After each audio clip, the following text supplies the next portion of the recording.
శివుడు లేని వేళ పార్వతమ్మ సిన్నబోయేనే శివుని బొమ్మ మూడు కన్నుల వాడి ముద్దుల గుమ్మ పువ్వులతో పూజల్ని పొందేనమ్మా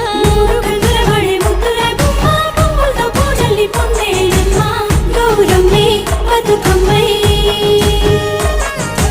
ఎత్తుకొని వచ్చనే నెత్తిపై మేఘాలు ఏడేడు సంద్రాల ఎదరు పొంగిన నీళ్లు